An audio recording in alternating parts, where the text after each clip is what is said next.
Before I introduce our very special guest, I have to tell you that I made everything for the show I made a week ago because I wasn't sure if we were doing a double. So all of this, I didn't look at my notes. I didn't look at my jokes. I didn't look at anything. So all of this will just be as surprising to me. So there's no conclave jokes in here. Oh, that's next week. I actually have a good one for next week. Yeah. To me, hey, conclaves. What about proclaves? Let's think about some good parts of conclaves. Proclaves. Oh. I'm up with conclaves. Are you down with conclaves? To me, I'm making a T chart. On one side, I'm putting proclaves. On the other side, I'm putting conclaves. Listen, in 2020, 4 friends decided to listen to every one of the greatest 500 albums as decided by Rolling Stone magazine. Do you think those conclave guys who released that movie were like, oh, God, we were close. We were so close to just timing this movie. I'm going to go back and rewatch it. I guarantee it was part of it. Yeah, I guarantee it was part of it. Well, this is like deep conspiracy theory. You think Ray Fiennes killed the Pope? You know, people. I love it. It was Illuminati. But there was like a, probably some Jimmy Carter documentary came out like 16 months before he died. Yeah, right. Like, well, the dude's 99. He's gonna die. It was Illuminati. Yeah. Like, yeah. I'll rush this episode out. Don't worry. But don't worry, Aaron. I'm fine. In 2024, friends decided to listen to every one of the greatest 500 albums decided by Rolling Stone magazine. You think our listeners would be like, some of them get upset? Like John from Edina is one of those guys who sometimes will get upset if the pod isn't up on Tuesday morning. Yeah. There's a handful of those other people. I noticed those people are dwindling. We're down to like 3 of them. But do you think like your untimely demise, Rob, would be an acceptable excuse for it not to go up on time? Like, would they give Matt like a 3-day buffer to figure out how Podbean works or not? No, I'm going to leave behind in my will the detailed instructions of how to post that last episode to my wife. I'm going to be like, okay, my wife, go to the folder that says podcast. Do not go in the folder that says nothing here in it. Do not click on that folder. Okay. Boring files folder. Inside, I have a nothing here folder with boring files inside that folder. That's actually, you want to guess if that's closer to the truth of what I did at home when I was in high school or not? Speaking of what you do at home, sex.jpg. I wonder what that's on is on this picture. The other day, Rob sent a picture to the text chain. It involved his wife, but I won't go into any more detail. My wife. And I was on my phone the other day, and the upstairs roommate was sitting next to me, and I clicked on something. And the upstairs roommate saw what this thing that you posted was. Let me be clear about what this was. This was the picture. I don't think you should tell anyone this. I think this is a bad look. This was a picture. Really bad look. Just to let you know, I sent this to 3 separate text chains. That's the kind of Friday night I was having. That's how excited he was. I found the picture that when my wife calls my phone is an incredibly busty picture of her. And so I sent it out and I said, hey, let's all share what pictures we have when our spouses call our phones, because I thought it would be a fun bit. So Russell, you clicked on the busty picture of my wife. It came up. And someone saw this and was, I would say horrified would be the mild word for it, and asked if I or other people on the text chain said pictures like that of their significant others. And I said, no, typically not. But so that where it gets even more awkward is the upstairs roommate and I were out with, let's just call them people you may be familiar with tonight. And the upstairs roommate started to tell the story about this is what you do with these pictures. And I had to kick the upstairs roommate in the shin under the table. There you go. Thank you, pause Russell. her and essentially just cut off the conversation because these people that you're familiar with do not need to know this. Did she say, why are you kicking me? Why did you kick me? At one point, it became very obvious that I was just protecting Rob's image or what's left of it for these people that he is familiar with. And you're like, don't show that picture. And you scroll back to that picture of my wife's feet that I sent like 3 weeks ago. You're like, don't not that picture either. That's no good. It's less a busty photo than just a straight up picture of her bust is all. I mean, it's not really even like, it's not I wouldn't call it a busty photo. Listen, the rule of thirds, Aaron, you know, what am I supposed to do? Like I put him in the middle third. They took up the bottom third. I don't know what to tell you.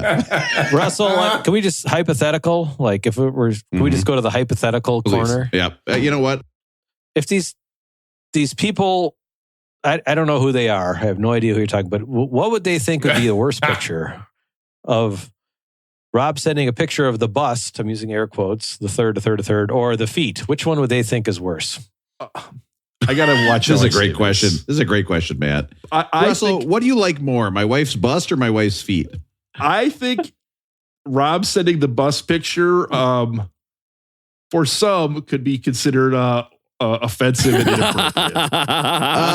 All right, let's go to K-Rob. Let's turn on the radio and see what's going on. Uh-oh. Now my mouse isn't working. Why is my mouse not working? This is an all-time bad start to John, the show. do you have a mouse that works? Because if you do, we have an opening for lead podcast host. Yeah, need a main host with a functioning mouse. That's all it takes now. Can I just say this? Look at how Apple now, I know it's an old bit, but look how Apple makes me charge my mouse. Look at this. It literally is in the bottom of the mouse. I cannot use the mouse while it's charging. Okay, so I need to make a choice. Do we sit here and wait for this to charge? No. Or do we continue and I don't play as many sound effects? I think we'll wait for it to charge. Thank you very much. Okay, I've got some really important stuff on there. You don't have another way to move your cursor? Well, I hate to even show this to you. I do have a second mouse that I bought one time because I thought the first mouse broke. Rob, check this out. I am also a 2-mouse guy. I have 2 mouses. 2 mice. Look at this. Look at that. Computer mice. There's like a pad on the laptop. You can just scroll around on that, right? That's what I'm saying. Like there's other ways to move your... Again, I am not on a laptop. Okay. Do you want me to send you guys a picture of what I'm on right now? Yeah. I'm on huge... What are you wearing? Do you have that's pants another on? question. Do you have No, pants he definitely doesn't. No pants on. Oh my God. I mean, we should have led with that. Like, what the hell? Right. Can I say this too? I'm wearing my tidy blueies right now. I have lost enough weight. My wife is like, listen, those don't cover your balls anymore. Your balls are just coming out. My balls right now in these underwear look like I am making waffles at a Hotel Express, a Holiday Inn Express. You know what I mean? Like it's just pouring over the sides. But Russell, I am not on a laptop, as I've told you before. I am on a setup with a computer. Okay, the last photo between the four of us is just a GIF of Creed. Let's get into K-Rob, K-R-O-B, and play. Oh, you know what? Let's just see what. That's the thing about the radio. I keep saying play, but let's just turn it on and see what's on. Maybe it's a throwback song. We'll see. Tune in Tokyo. You know, and there's been some more. No, I can't. Can't have. I don't even know where to start with that. That's Rob's other picture when Jenny calls. It was the tune in Tokyo. It was the way he said it. There was just something where I was like, I don't feel. Inflection there. You got to cut just a little out. something there. A little too far into the Mickey Rooney. Listen, some people's wives are sleeping. So when we talk about tuning in Tokyo, listen, doing it in Tokyo itself going like this, of course, women love that. They love that kind of. How would you describe this, Aaron? I'm kind of moving my hands. A corkscrew motion with your hands as though you're corkscrew. fondling someone. I'm moving in a way. Well, don't say It's like you're turning the hot water and the cold water on. Exactly. Yeah, That's exactly how I'm doing it. That's the number one way I think that women love to be shown that they're appreciated. You know what I mean? And that they're an important part. Hey, guys, Mother's Day. Listen, I hate to say this. Mother's Day is coming up. Okay, warm up those wrists. Get them. How far can you go? How far can you get that thumb from? 12 but it was like you were turning o'clock? the hot water off, but the cold water on. Oh, yeah.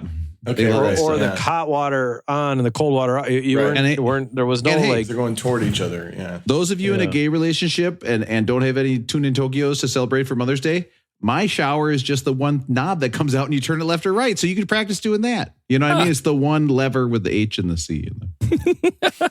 All right. Let's turn on the radio. In 2020, 4 friends decided to listen to every one of the greatest 500 albums as decided by Rolling Stone magazine. This resulted in a text chain that celebrated the music, excoriated the order, and led to us making this podcast. We are far from experts and we promise to do almost no research. All opinions are our own unless you disagree. Please sit back and enjoy Beck Did It Better. We are up to album 235. It is the 2001 Daft Punk album, Discovery. Daft Punk. It was correct. They saw the future even back in 1997 when Rob was in high school being a cool guy and Aaron was in high school being a real fucking loser. Daft Punk knew we were going to be dependent on technology, and now the computers have taken over. Computers are now the host of this podcast. In fact, computers are so much in charge that I need to watch Humans to Jack It. What a crazy Robbo world. Let's turn on KROB. It is my favorite radio station. I am a loser computer that still listens to the radio.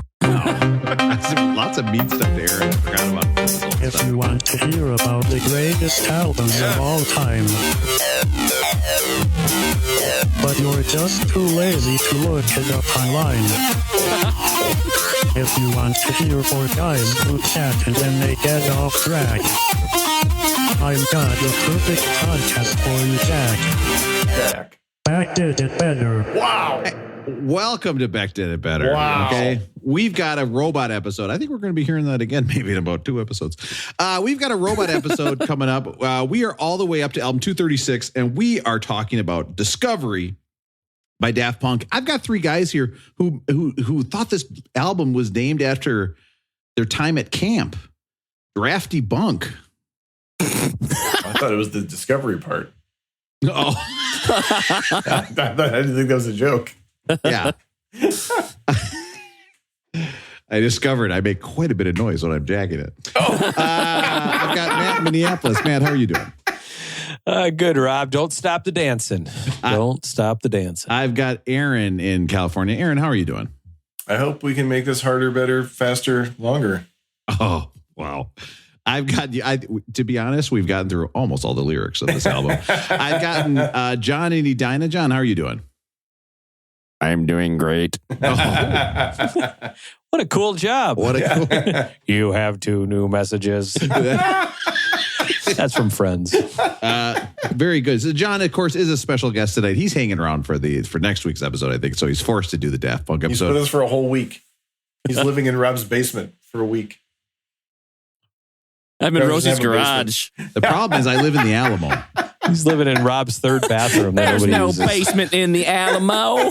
And I realize I screwed up the order already, so we're going to do Aaron again. I'm going to edit this part out. I've got Russell in Minneapolis. Russell, how are you doing?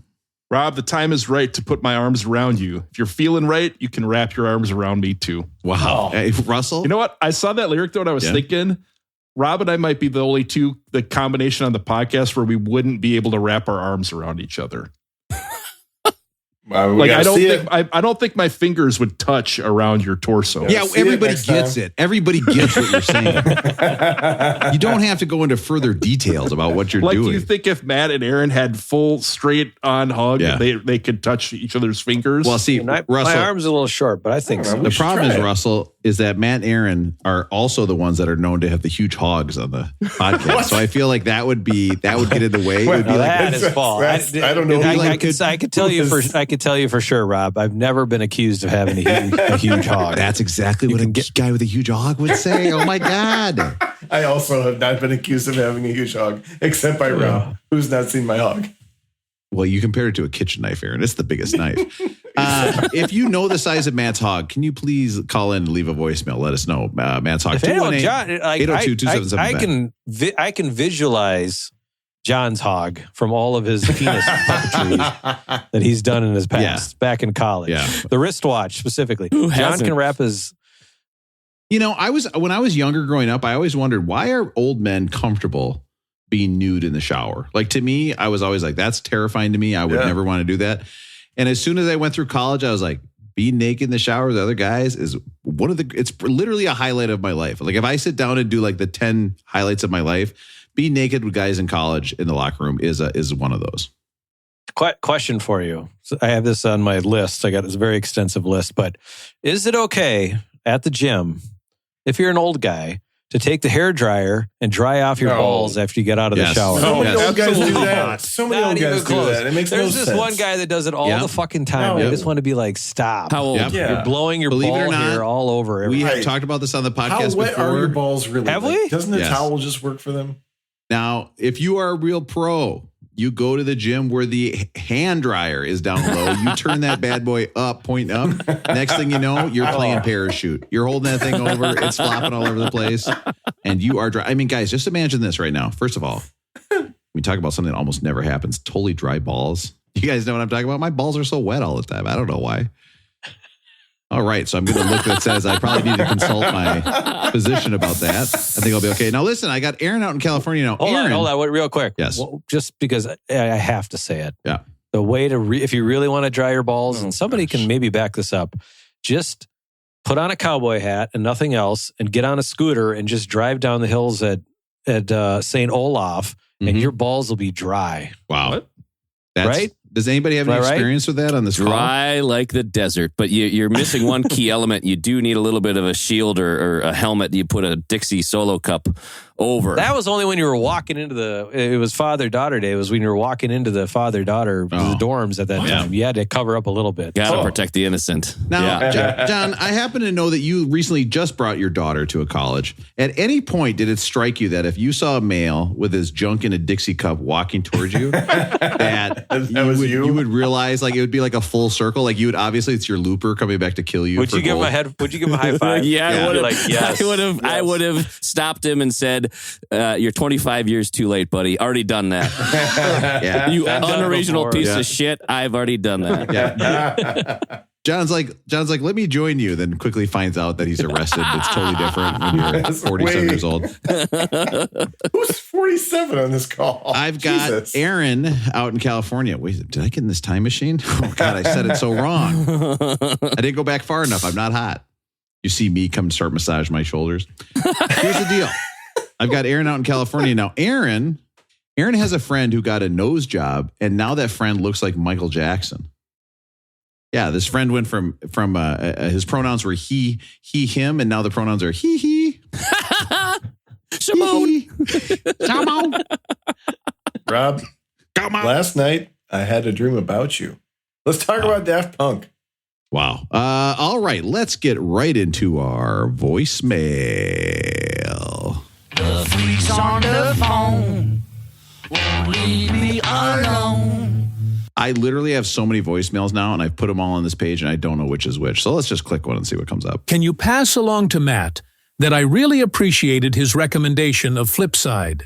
Yeah. As a former aspiring audio engineer that had to forego his dreams to put food on the table, I really related to the director's struggles with feeling that he had sold out. It gave me a lot to consider, as it's a decision that I struggled with for many years. All right. So so that is from Magic Mike. Okay. Nice. That's awesome. Wow. God, I miss that guy. I gotta get Instagram back just so I can figure out what's going on in Magic Mike 69's life. Yeah. Well, you should come out to Reno with me, man. We're gonna have lunch. I'll send pictures. I'll post some pictures to the Instagram.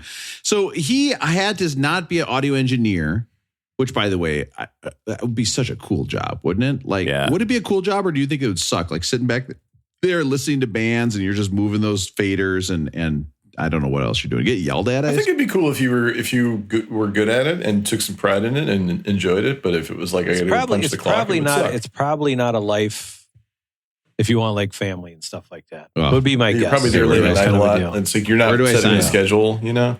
Yeah. But it's such a critical job to the sound and so underappreciated. Like you don't realize what those guys do. Yeah. The thing, how do you know though? Like you just don't you have a sound that you like and you would just try to make every album like that? Or is that the beauty of like a Rick Rubin or like, I know he's not running but you know, like somebody who's like coming up with these interesting sounds like for the whole album. And I think this week's album and next week's album, great examples of this whole idea of like, there's one sound running through this album. Wouldn't every one you work on just sound exactly the same? I think with the different artists, it sounds different. So like Mutt Lange, his technique was just to like put 50 tracks in the chorus and just overdub the shit out of it, like the Def Leppard sound, and put on the reverb. And I don't think they sound the same. You can tell that maybe they were from the same direction, but I think that the different uniquenesses of the voices make it different, even though they're the engineers deploying the same strategy. Mutt Lange also had a technique where with Celine Dion, he would take two fingers and never mind. That's a different. Jesus. Famously married Aaron. Oh, that's Shania the one would thing I be know so about pissed. I believe Russell? that technique was called digital love. He wasn't married to Celine Dion, was he? Yeah, he was, wasn't he? Shania Twain. Shania, yeah. Oh. Well, okay. Don't let her hear this episode. You are then. so close. Oh, shit. Guys, listen, we cannot do another Shania Twain video breakdown, but can you imagine being married to Shania Twain? That was so good. Russell, what did you think that technique was called? Well, I thought it was probably called digital love. Oh my God. Okay. That's, I am so happy I asked. But I think Magic Mike brings up a better topic, which is giving up on your dreams. Okay. Now, I texted you guys earlier today. I said, hey, voicemail topic, except for John, I'm now realizing. Hey, voicemail topic, giving up on your dreams. And I kind of looked at it and I was like, yep, send. This will be a good thing to talk about on the podcast. At any point, do you remember like something where you just said like, oh, this isn't going to work? And for me, I mean, I'll answer my own question, but for me, I just realized one day like, oh, I'm not going to be a radio show host. Like I'm not that I'm too embarrassed to go put my voice on the air. I'm too like, I want to make more money. You know, I'm not even going to try. And that was a big point in my life where I was like, oh, I'll never be able to sit there with a microphone and just say whatever I want and get paid to do it. Okay, that's the big difference. Matt, what do you think? When did you give up on your dream? I wanted to coach baseball. I wanted to be a college baseball coach, all this stuff. And as you know, it's like being a football coach, where if you really want to be a football coach, you have to move all over the place and be ready to go at a drop of the hat. And, you know, all of a sudden you need to be an assistant in Illinois, and then somebody in Utah's got an opening and all this stuff, right? Well, that just doesn't work if you want to have a family kind of deal, right? And then it really doesn't work if your wife doesn't want you to have, you know, kind of a deal. But so Sarah, we had to have a very long talk. We call those people dream killers. Dream killers. Freddy Krueger in the third one. But like there was like I will say we've talked about this, Sarah, and I like there was probably a 5-minute period where I was like numb. Like it was just like my dreams are over kind of a thing. And then you come back to life and you're like, well, shit.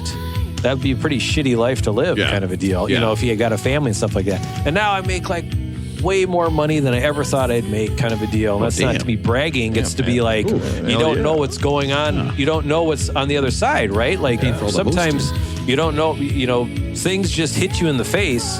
And then it takes you a while to realize like that was absolutely the right decision for what's going on in life, kind of a deal. I also like the anecdote that Matt was numb for 5 minutes. Like it took Matt was like destroyed for 5 minutes. And he's like, 5 minutes, that's all I need. Shouldn't sit on that hand for so long.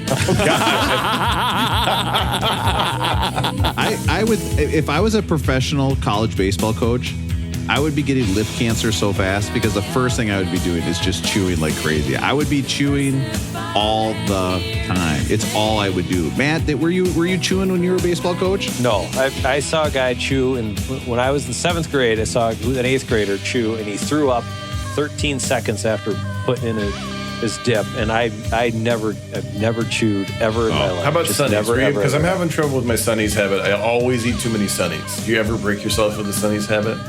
What's a Sunny? What's a Sunny? Sunflower seed. Guys, come on.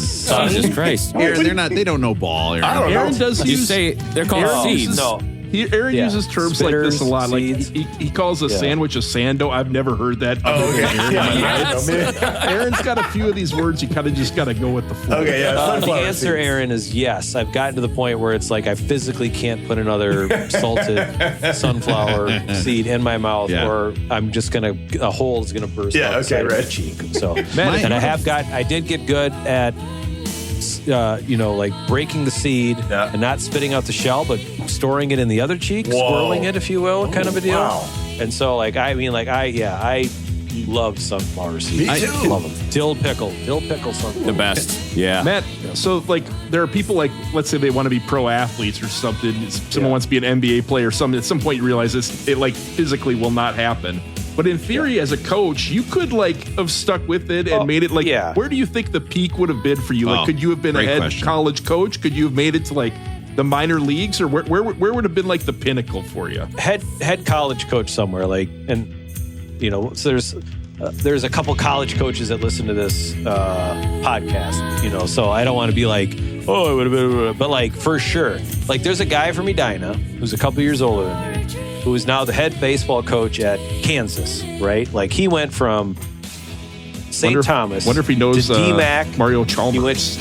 He went to Dallas Baptist, to LSU, and now he's the head coach at Kansas. Like that, but like all moving all the time and just a horrible 200 days on the road a year recruiting and all that stuff. Yeah. Like, but now he makes $500,000 a year coaching at Kansas, kind of a deal. Like that. That's a good deal. Would be awesome, but it's a different lifestyle. I tell the middle school kids in my school are put on baseball uniforms before their games, and I always tell them, listen, guys, just hit bombs.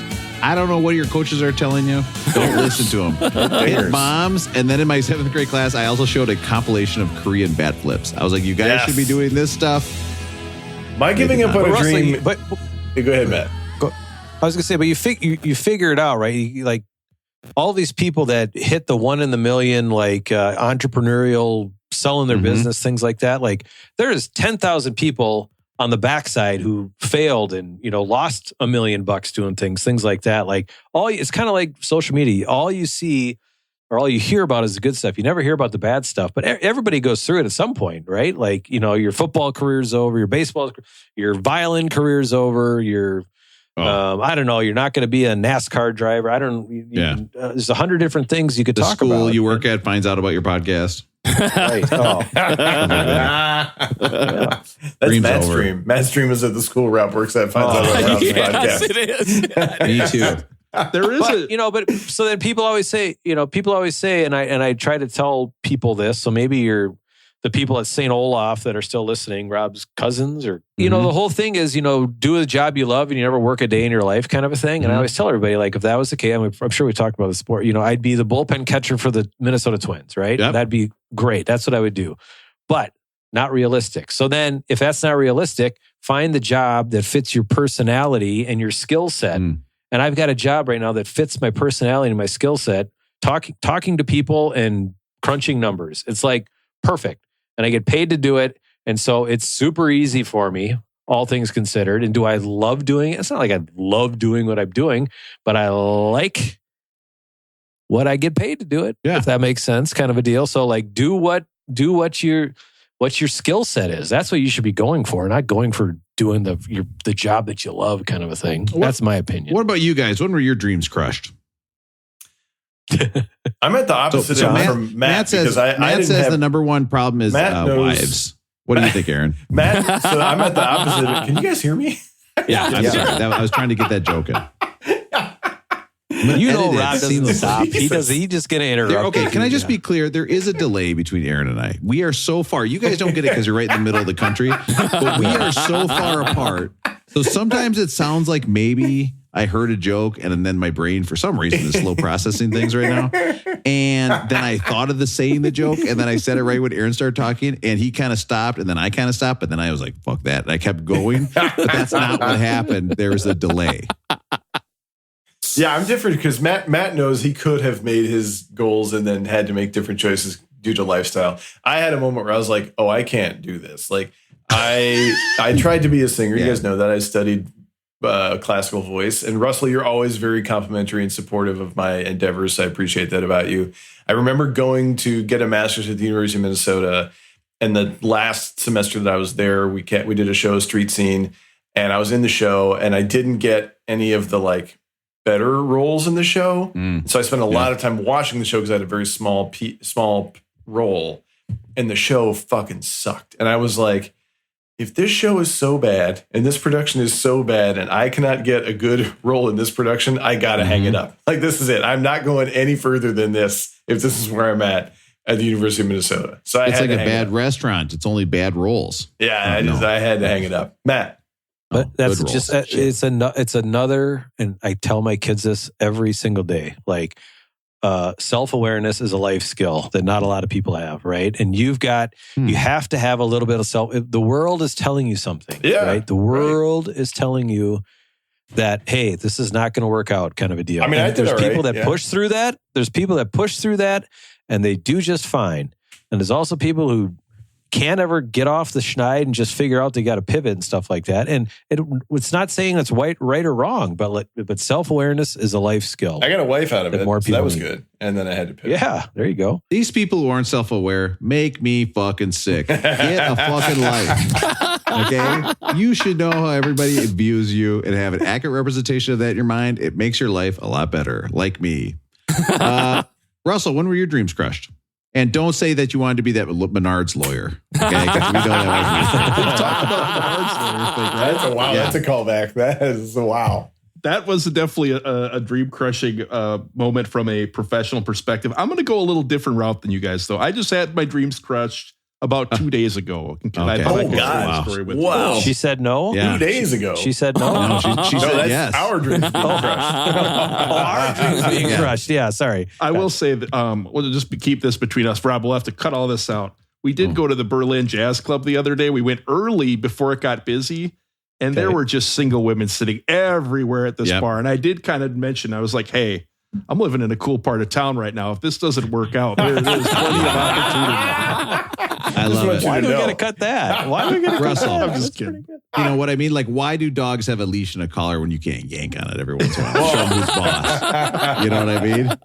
That's so good, Russell. Yeah, it's good. It's good for her to know that you have options. The dream that died the other day, you guys know I've been telling you I've started kind of pulling out my old baseball cards that I kept. Remember, I threw a ton of them away when I moved a few years ago, but I kept a couple boxes. So I don't know, probably got maybe a couple thousand or something in like two big boxes, right? Yeah. And I went through and the ones that I've always had, I had the Kevin Garnett rookie cards that have all been in like good cases since I got them in 1994 or 95, whenever that was. Wow. And my nephews have gotten really into like card collecting. My nephew and my brother came down and they went to like the biggest card show in Minneapolis, in St. Paul the other week. But so I'm kind of like saying, hey, maybe I can get into this with my nephews a little bit. So I sent in all 39 of my Kevin Garnett rookie cards to PSA to be graded. Matt, you've done this before with your Pokemon cards, right? Yep. And I was like, you know, it costs a little bit of money, but it's like, it'll be maybe a fun thing. I'll open up the boxes when they come back with my nephews. We get to see what grades they got. I figured I could share with you guys my grades and you could see how my dream of being a collector is now dead. I love it. Hey, Russell, if you can't afford PSA, I would talk to Matt. Okay. He seems to be doing well. So I sent in 39 Kevin Garnett rookie cards. Most of them are different. There were a couple that had doubles or, you know, so on, but I was hoping to get a couple mint like PSA 10 cards, right? Yep. 39 cards. I got 0 PSA 10s. Zero 10s. Zero 10s. And they've all been in cases the whole time. But if you don't have 10s, your life as a collector, like they're not worth anything. So like even the PSA 9s, the ones that are considered mint but are not a 10, they're worth like $8-10. So like they are worth less than what I paid to have them graded. So every card I have, I think, is worth less than the cost to grade it. What would be? It's almost like that's a self-serving scam that they run. That's so strange. It's Russell. It's like the dentistry of collecting. No. Perfect analogy. No, perfect. We're actually in a good place right now, Russell. Rob, that's a great point, Rob. I'm glad you brought that up. Good analogy. Thanks for that text, Russell. What would a Kevin Garnett PSA 10 get you? Depends on what type of card. If like the best card I had, like if you look it up, I think it's I don't know if it's Finest or something like that. It would be like, you know, $300-400 a PSA 10 Garnett, but I have no PSA 10s. So I ended up with 4 9s, which are considered mint. So that's very close. 15 8s, which are near mint. So that's pretty good. 3 number 7s, which are near mint. 6 or 10 6s. 4 5s. And I even had a couple 4s, which are considered very good. So that was my dream killer moment of the last weekend where I thought maybe I could get into my cards again, send them in to get graded, maybe start dealing some stuff. And I'm like, nope, even the best ones I have aren't good enough to get you $10 back. But you can, but I think a lot of people go through that with like when in our age with the cards, right? Because they hear of their parents throwing away the Mickey Mantle rookie cards or putting in their, you know, so everybody's saved. But then all of a sudden it comes out now that like Donruss or whatever, you had the Griffey rookie And then they just kept printing them. So now that instead of having like a limited number of Griffey rookies, there's like 17 million of them because they just printed them because they just wanted to keep selling them, kind of a deal. Jeez. But so I got to get the upper deck it's version. almost like the scam goes all the way up. you could do everything right, Russell. You could have it like perfect and it's nothing, but it could just be off of the center a little bit. Right. And it's the card that's the problem, not you. So it's not your fault. It's not your fault. Russell. It's not your fault. I will ask you this, Russell. It's not your fault. I'll ask you one thing about Russell. It might be your fault. It's not your fault. It kind of turns me on. Keep it coming. I had this moment. So when my nephew came down too, he picked out like 100 out of, like, hey, take a bunch of these, pick the ones you like or whatever. But there were a few that I kept, and my brother and him were explaining to me, you just say that's PC, personal collection. And if you ever tell a collector that's PC, they don't even try to get, they respect that one stayed with you no matter what. But eventually we made a trade with my nephew, and I traded because he had a Garnett rookie from my brother that I didn't have. I was like, I got to add that. So I traded him a Lawrence Taylor rookie card. And now I realize that the Kevin Garnett card I got from him is like a PSA 4, which means it's probably not worth the cardboard it was printed on. Russell, what would the Sopranos do if they found out they got ripped off in a trade by somebody? Okay, it's time to go after them and collect. And their family. Listening to Aaron, Jesus Christ, that's himself, Aaron. If Russell had to go after his family, he's just at home hammering his balls in a drawer. This is what you get when you fuck with me. Trying to rip me off of the LT card. I don't think I'm athletic enough to do that, Rob. Russell, are you gonna there's some people that have some cool displays you can buy and stuff now. Like, have you thought about I know you're like a list guy or, finish have you thought about just getting like every Garnett card or anything like that? I think that's what I'm going to, I know there are a few out there that I don't have, Matt. So I figure I can keep going with like, this is the key to my collection. This is the part of the collection I focus on and everything else is out. Yeah. Right? No, I think that's a good goal. If I had just have one tip before you start a very large display. We know you have one tip. It's not that hot pink one you were talking about earlier, is it? It's so hot. Before you start the very large baseball display in your house, I would just do one thing. I have one piece of advice. Yeah, I would lock down that relationship first before you try to pull that off. I would make sure everything is clear and you are good to go. Okay, that seems like a post-marriage type thing where you're like, "Hey, this is my big fucking wall of baseball cards." It's like, okay, well, I guess nothing I can do. We've already established that Russell's got plenty of options where he lives. Yeah. Plenty of options. We know the marriage is going to work because before she was like, "I can't wait to get these PSA 10 rookies off his ass when we get a divorce and I'm out of here." Yeah. And now she's like, "Oh, what's the point even?"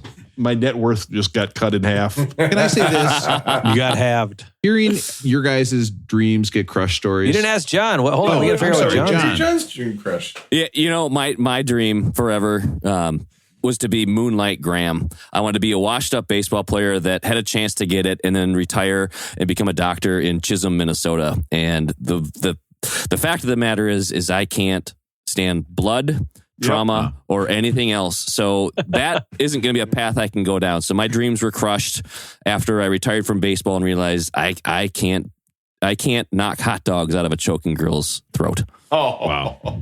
You could do that. Like, actually, that's you could do that. Hey, as soon as she fell off the bleachers, I would have been freaking out and running around with like a chicken with my head cut off. Listen, well, luckily it wasn't Russell and I at the ballpark choking on a hot dog. You'd never be able to get your arms around us. You know what I mean? Allegedly. John, is there a moment like in college where you do the medical? Like, did you go there expecting to be a doctor? Well, like when you show up at St. Olaf, so I pronounce it right, Matt, just to make sure everyone else in the audience can know how to pronounce it. Everyone shows up pre-med, and it's kind of funny when you look through the freshman faces book. Yep, everyone was pre-med, and but that's when I came. I actually had some procedures myself and passed out during them, and I thought, well, as a patient, if I pass out, there's no way I can be in the lab coat on the other side. So yeah, it was actually, Russell, when I crossed the chalk line and jumped over it, and I didn't have the doctor bag in my hand. I just knew that econ was my route to go.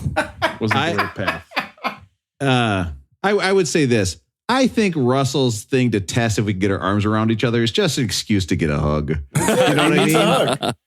Yeah. Somebody's really fixated on this, Russell. It's like when I tell my wife I have ED. I'm like, I don't think it's ever getting hard again. There's nothing you can do.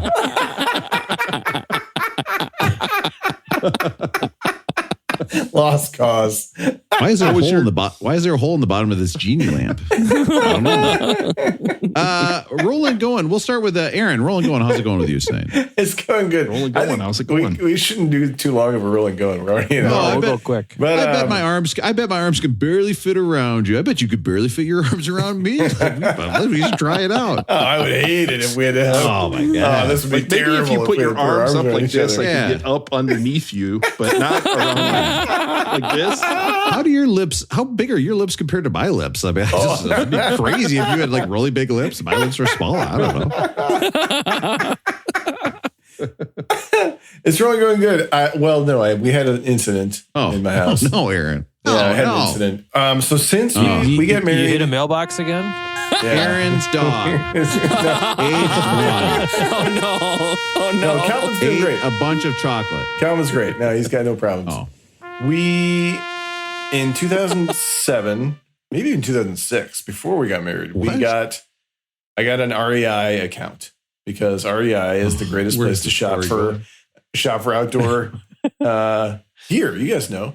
Greatest store on the planet. It's the best store on the planet. Yeah, right. And but I didn't know this. Like, next to the baseball glove shop. I wasn't super outdoorsy before I met Anna. So like, she was like, "Yeah, you got to have an REI account. Like, it's where it's at. You know, like it's the best store. You can return things anytime you need to, right?" So I've had my own REI account since 2006 or 7. At some point in the last year, I think I must have gotten an email about my REI account, but I didn't. And so then we got married, like we just have one REI account because you get like a dividend and spend it or whatever. So we just use it's mine under my email and we share it. Hey, I bought these condoms here. I got some real bad news for you. They're made out of hemp. At some point, I must have gotten an email about my REI account, but I didn't pay attention to it because I get a lot of REI emails like for sales or like, "Hey, congratulations, you bought a thing" or whatever. Can I just tell you, my email right now, unusable because of this very thing. Every business is sending me stuff. I don't even use my email. I'm getting like stuff from it's like, "Hey, your kids need to sign up for college." It's gone because I'm looking at deleting it with some email from a restaurant in Montreal that I ate at in 2005. I'm like, why? This is worthless. Email is broken. Yeah. Continue. So REI is great because you can return anything anytime. Or I think they cut it down with like a year of purchase, but like they'll take stuff back, no questions asked, so you can return stuff, whatever. So Anna came home recently from REI and she was like, That's his wife's name, Rob. Yeah. I was like, who? She was like, everything you buy. Like, Aaron, you got a job inspecting the returned underwear at REI? You just told me about that? You sort of my smell. Like, how do you? And she was like, I was doing a podcast about my dreams when they were crushed, and Matt was saying, you do what you love, you never work. I thought it was.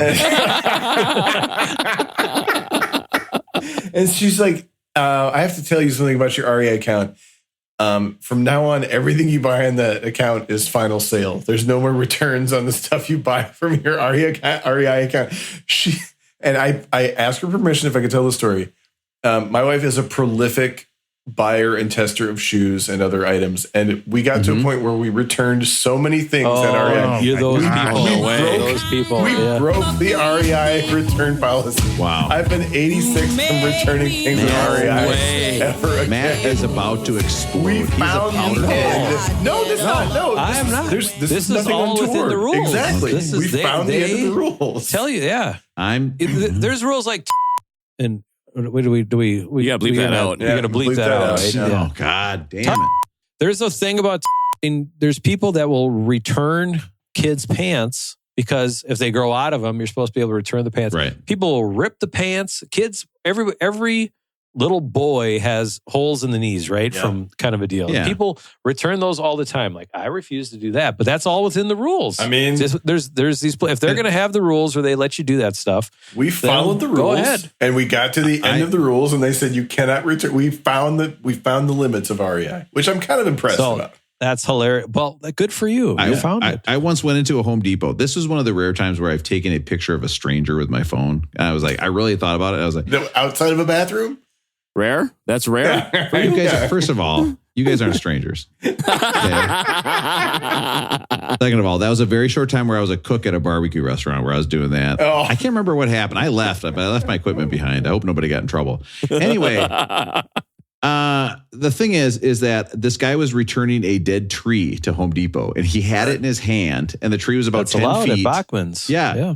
But he was holding it in the return line like a tree. I was like, bro, I bet you could just leave that out like in your car and just tell him like, hey, I've got a dead tree. Like, we don't need to bring it.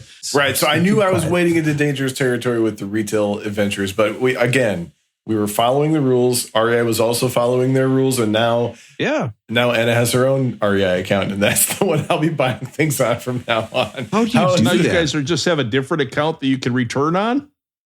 Well, yeah, until we get too many returns on that one. See? Now you're going to switch over to her account. Yeah, then you're switching over to Wallace's account. But you got to think, like, there's a lot of places like that, right? And like Bachman's, I'm thinking locally, like they will take back any plant that you think that they have said died, right? Yeah. Oh, this didn't come back this year, kind of a thing. And it's just their way of like customer service, and there's a loss provision of 5% or whatever kind of a thing. But if you're a prolific abuser, and I'm using air quotes because it's not really abusing it, but there are people that do abuse it, if you're doing like, they have to have some limits and be able to say like, eventually, like, we got to cut this off. They cut me off. I got 86. That's hilarious. That's great. I would highly recommend. Jenny and I are in a big returning things to Amazon kick. We return stuff all the time. Then they just tell you to keep it and they give you money off. But here's the thing. You know how it sucks to put all the packaging back together? I highly recommend asking your housekeeper to do all your Amazon returns for you. Oh my God. She knows where they go. She's not afraid to talk to the people at the front desk and tell them to put this in the mail. It works out perfectly. So that's my one piece of advice to you. Have your housekeeper do your Amazon returns. We got to move on. How's it really going with John? Well, I think the problem with your REI returns, I've heard about this, is that you probably return too many tents with cum stains just completely all over. So you just really gotta just love being in nature. Yes. All those trips out to Switzerland. Sir, this is a one-man tent. We're gonna take the black light out, and Aaron's like, "Oh shit!" Oh man, okay. I'm gonna keep this one. Going with me, guys. I got dealer's choice. I love when Russell gives you guys the option. So I've got Olaf story, live music story, or Flight Tonight story. What do you want to hear? Oh boy, I gotta go Olaf story, I think. But what do you think, Olaf story. Well, I was going to go Flight Tonight. But yeah. Well, Olaf story wins. Save it for later. Yep. So I was down on campus just last week. It was the most nostalgic trip that I've had in all the times I've been back. I walked around on a tour. Why were you down there? Yeah. Why were you down there, John? So my daughter is a swimmer and went down for a swim recruiting trip. So I got to meet with the coaches, and it was 20 other junior swimmers that went down, and it was all their parents. So it was a great time. We did lunch in the calf. But you guys, it was a blast. I'll tell you, 25 years later, the whole place seemed exactly the same from a student body makeup. Like I was picking out people. I'm like, hey, you're the lead singer of the rock band that's playing at the Pause. Like I could see the kid as he walked through campus. I knew it was Chris Kozman. And it was. Aaron, that's exactly the guy. I saw a Chris Koza doppelganger. He was dressed exactly like him and looked. It was crazy. Wow. But I will tell you, huge guy walks by like 6'8" wearing a trench coat. You're like, that guy's from Alaska, and I know things that never change. Can we call you the giant? His own major. He is back. I say kid comes out, he's just fucked a worker at McDonald's. Another kid comes out, he just woke up at a tent in some woman's basement, and the dog had shit all over the tent. What? I didn't know that story. So it was a beautiful day, and I'll tell you, we were 25 too late, guys, because the Science Center is incredible. I'd been through it, but not when students were studying. I would have been a straight A student. The new math building in the library, you guys, thought of you guys when I got to this point of the tour. There are 2 rooms dedicated to podcast recording. Oh, and they had record there. All the technology. Who do we talk to? We have to do this. I think we talked to the dean of students and the president, because there's a new president, and we tell them this needs to be named. One of these 2 rooms needs to be named the Beck Did It Better podcast room. Well, they will do that if you give them enough money. That's true. They will absolutely do that. Yep. Hey, who do we know on this podcast who has more money than Figured that up for making good career decisions. I think we should check in with a guy who has his housekeeper doing his Amazon returns. That's what we should be checking in with. You do have to. You sent a picture of this, and our listeners aren't going to know this, but John, tell people what Friday Flowers are. Yeah, I have a question cool for you guys thing. on this, but our listeners need to know about this. Friday Flowers was the biggest ripoff to guys in the history of commerce. No, actually, it's a really great thing. So every Friday. The first time I thought, I was like, hand job time, at least over pants. You know what I mean? Like at least something over pants. You know how many favors those flowers got for guys throughout the history of that college. So what happened, John? Every Friday, people could go in there, be flowers, and then you would buy them for someone, put them in their mail slot, right? Exactly. So everyone has a mail slot that they share with a partner or a person with their similar last name. And so they had a flower shop set up that you could buy flowers for somebody and put it in their P.O. box so that when they come to check their mail, their day is completely brightened by the fact that someone thought about them enough to get them flowers. And you could get flowers for anybody, a girlfriend, a boyfriend, just a regular old friend that needed to pick me up. Yeah, it was for anybody. And it was a fantastic way of sharing the love. And to see that in action. That's Steve. I give him to that Steve all the time. Kenza's always putting flowers in his box. Oh, for sure. Yeah. I never got Friday flowers. Nobody ever gave them to me. All that was in my mailbox would be that Victoria's Secret to Dr. Roberto Esquire. No flowers whatsoever. Very stressful. Stuff like that where you have to buy it. I don't know. It is stressful. You're right, Rob. Because one, there's 2 sides of this. One, you're buying flowers for someone, and you're giving. You're not there when they get them, so you don't know what that reaction is going to be. Like Rob's trying to put the moves on one of these ladies in his science class, and he goes and gets her flowers, and she's not into it. There's some pressure with that, right? Mm-hmm. Hey, it was great seeing your stool sample. By the way, what if your lips were the same size as mine? You think you can get your arms all the way around me? I bet you can. And if the other flip side of it, there's no way your legs can get all the way around me. What would you say the amount of people that would get Friday flowers would be? 5% a week? Yeah. 10%? 10, 15? 10, yeah. I'd say somewhere between 10 and 20 would be my guess. But Russell, can I just say, you're talking to 3 guys here who probably got them every week. You know what I mean? Every week, and there'd be like nipple I think it was prints much more like friend to friend on the female side was much more common than like a guy buying a girl flowers kind of a thing. Yeah. But for 90% of the people, they walk in, you see all the flowers, and you walk up to your box, and it's a ghost town. That's not a good feeling, is it? No. That's 4 years of ghost town. Damn, they should give you another degree for that shit, right? And graduated, never come loud. You've got like the virgin scarf. You were like summa cum laude, weren't you? Yeah. Russell, never come loud. Russell's graduated, never come loud. He is one of the virgins of St. Olaf to be graduated. So the best part was you're wearing a big blue scarf with big balls at the bottom. Oh no. Jeez. I kept that tassel. So the best part was they had a panel of student athletes that answered questions from the admissions officer, and they talked about what else they do. And there was a kid on the panel, Rob, I shit you not, he and his buddy has a radio show. And the way he kicked that off is he said he came in and he was learning about all the different things you could do as a student. And he said, we learned that we could be radio hosts and have a radio show. And I immediately thought of the Rob and Sam show and Russ, your show with the Pleasure Principle. And I thought... And Aaron. And Aaron, yes. Also on there, yes. Thank you. That was appropriately titled 600 Pounds of Twisted Steel and Sex Appeal. That's right. For the people who've forgotten. Yeah, that's what it was. More creativity than the Rob and Sam show. Well, I might shock you that I picked to put my name first. We had a little discussion about it. My name was going first in there. So, and I actually thought about that. It was the Rob and Sam show, not the Sam and Rob show. That's a very different show. And Sam was like, you know what? Fuck it. I don't care. Hey, I've been main hosting my whole life. You know what I mean? This is just what I was born to do. So, you guys, it was a great time. The memories that flooded back. It was the most nostalgic, emotional time that I had. Wow. It was fun to be able to text you guys as I was going through it and pointing out the different moments and points where I told my daughter. I said that's where I got my truck stuck in the snowbank, and I pointed out where my wife and I had our first kiss, and she was like, "Ew, Dad, gross." Probably shouldn't do that in the chapel. You definitely should. Right, Russell. It was on the altar. It was great. Listen, guys, talking about Chew Spit earlier leads me to my favorite story, and I'll tell a truncated version of it. But for an entire year, John's pod was spitting into an Utz. They would chew and then spit into an Utz pretzel barrel. So a clear plastic cheese barrel. Balls.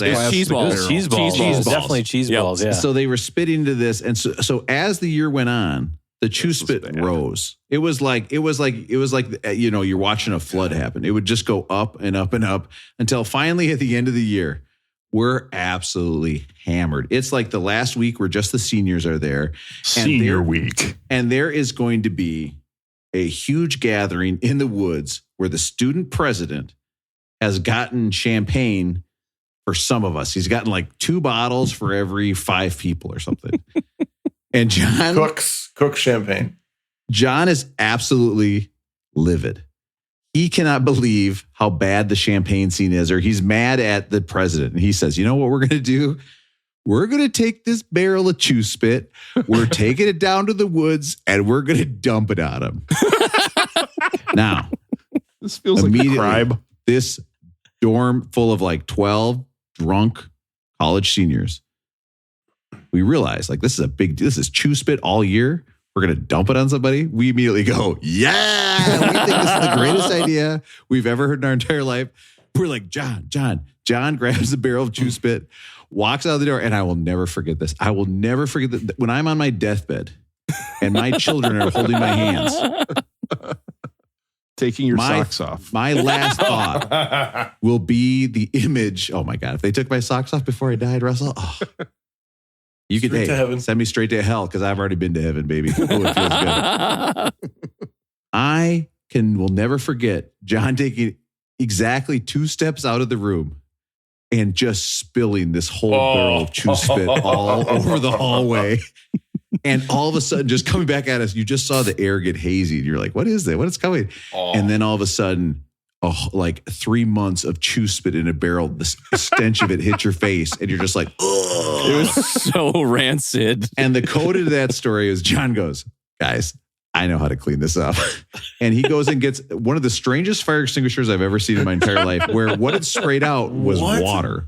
Yes. And so of course, John knew where the water fire extinguisher was. He goes and grabs a fire extinguisher and sprays it in the hallway, sending all of the Chew Spit slightly down the hall. Hey, guess what?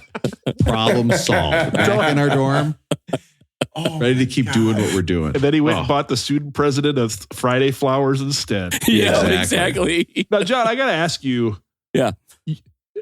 You are, you may have some outlandish behavior at times, but there's no part of you that was ever going to throw that on a person. So my question is, was the dump on purpose? No one's probably ever asked you that because you're not carrying that all, and you would never throw that on a person. So was the dump on purpose? This could change my life.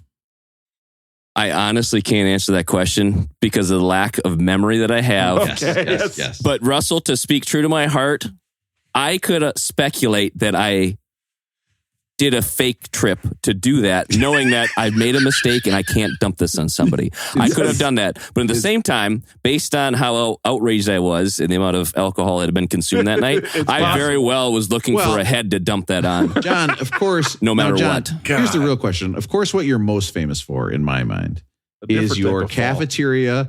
Word would spread like wildfire. Oh, God. John's going to do it. John's going to do it. Somebody paid John to do it. And we're like, what's happening? What's happening? They're like, John is going to fill up his tray full of food and fall. And the moment he walked in, trip on purpose. 200 heads snapped to him. And John would take the most circuitous route around the cafeteria, up the stairs, down the stairs. He'd be looking. He's like, where are people? And then what would happen, John? What would you do? Well, it's so you remember eating at the CAF, the big, huge auditorium of a room with super loud acoustics. Yeah. Anytime a dish broke, the thing went silent and everyone turned and stared. Yeah. And the perpetrator of that was so embarrassed that they just crumpled in their own body. So I developed a plan where I could make some money, where I took donations, where people could give me money. Donations. And then they could go get whatever they wanted from the buffet. Contribution. It's deductible. Exactly. And they could put it on my tray, and I would carry that tray up, and I would fake my trip and spill that whole tray all over everything. And so that's what I would do to make a little money on the side. And then you would run. I'd jump up, and I would look so embarrassed, and I'd look around, and I'd run out embarrassed because I'm not going to help clean that up. They've got people that they're paying to do that. I'm out of there so quick. I run as quick back to the dorm to plug back into GoldenEye or Halo, and everyone comes and pays me. But do you know what the problem is, guys? They got rid of the trays. You can only carry plates. Yeah, the cafeteria. No trays? No more trays. Wow. Sad. The only other funny thing that John would do, not the only, but the other thing, they used to have the dessert cart, and it was an actual dessert cart. Yeah. And he would unplug it, and then he would just start walking around handing out desserts to everybody. And people who didn't know John would look at him like, what the fuck is this guy doing? Well, but you never knew if maybe it was something the school was doing. Because every once in a while they do weird stuff, or it'd be like, oh, hey, we got some shit for you. And you're like, oh, this rules. This is the best day of my life.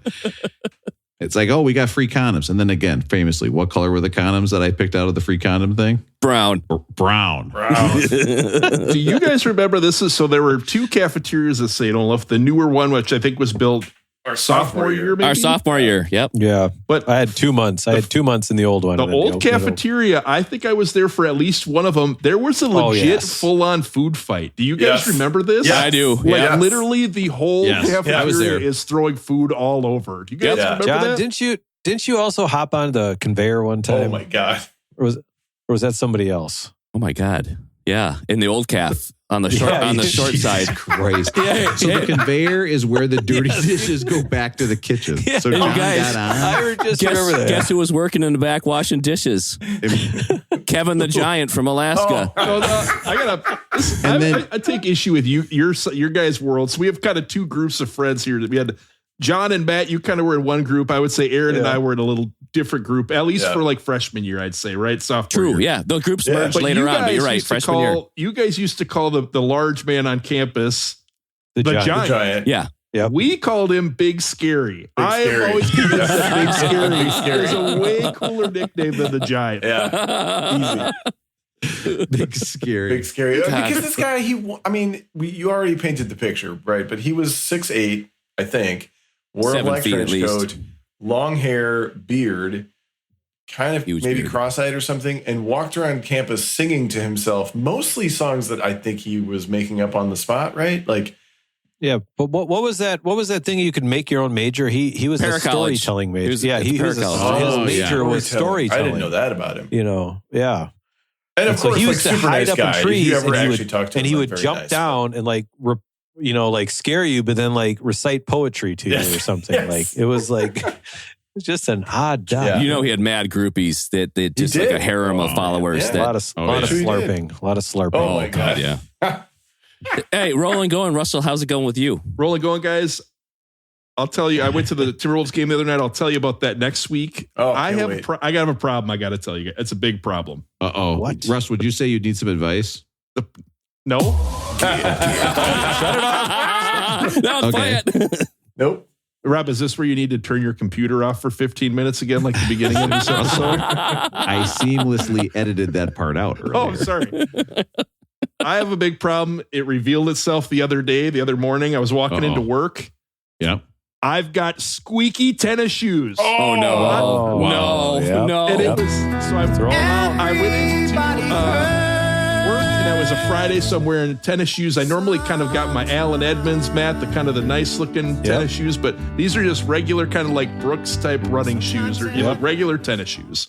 Gotta get rid of them. Just a little bit of rain out there, not pouring, but I walk in and that little bit of rain turns my shoes into the squeakiest things in the history of the world. Oh, no. And so I'm walking towards the elevator and every step is squeak, squeak, squeak, squeak, squeak, over and over. Because you've got like the hardwood floor, right?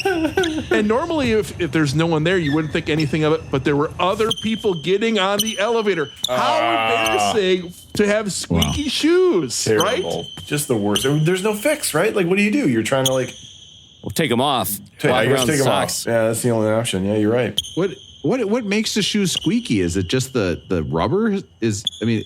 I'm guessing you had some maybe some running type shoes that had a pretty thick sole and maybe had like a little air pockets or something. And those air pockets get a little bit injured somehow. And then when you start stepping, then wow. So then I have to get on the elevator with other people, and the whole time I'm thinking, they're just thinking I'm like the squeaky shoe guy. Like they're not thinking it like, this guy is seems like a smart guy. I bet he went to St. Olaf or something like that. Right. You're like a Seinfeld character.